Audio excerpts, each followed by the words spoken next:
मोटापे का वाहिद इलाज बगैर किसी दवा और एक्सरसाइज के 1 घंटे में 500 ग्राम से लेकर 1 किलो तक वजन कम किया जाएगा। नई टेक्नोलॉजी के जरिए ट्रीटमेंट किया जा रहा है SPS slimming and beauty clinic में। इस इलाज से आपको किसी भी तरह के साइड इफेक्ट्स भी नहीं होंगे।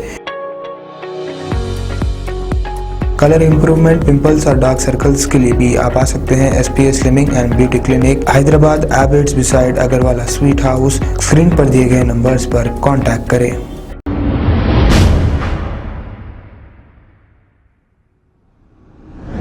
अस्सलाम वालेकुम नाजरीन, मैं हूं मोहम्मद अब्दुल हकीम। आइए देखते हैं आज का ये खबरनामा। बहादुरपुरा ब्रिज का जो काम चल रहा है, अब इस काम में थोड़ी सी तेजी आई है, लेकिन वहां की रोडें जैसी की वैसी है, यानी कि रोड पर गड़े। आप अगर बाइक पर जाओगे तो कितनी तकलीफ होगी ये अंदाज़ा हमारे MP या MLAs को नहीं, और KCR या KTR या फिर होम मिनिस्टर साहब ये रोड से नहीं जाते हैं। आवाम क्या तकलीफ उठा रही है, इनको ज़रा भी इसका अंदाज़ा नहीं। ट्रैफिक पुलिस तो सिर्फ चालानों में मसरूफ़ है। आप देखिए, बैरिकेड लगाकर चालानात किए जा रहे हैं। अगर कहीं ट्रैफिक जाम होती है तो कोई ट्रैफिक को क्लियर करने वाला नहीं, सिर्फ चालानात करने वाले देखे जा सकते हैं। आइए देखते हैं हमारे नुमाइंदे सैयद अजीम की ये रिपोर्ट।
खबर है शहर की, खबर है गाँव की, खबर है सारी दुनिया की। 7H न्यूज पसंद आए तो लाइक कीजिए, शेयर कीजिए और सब्सक्राइब करना ना भूलें। 7H news.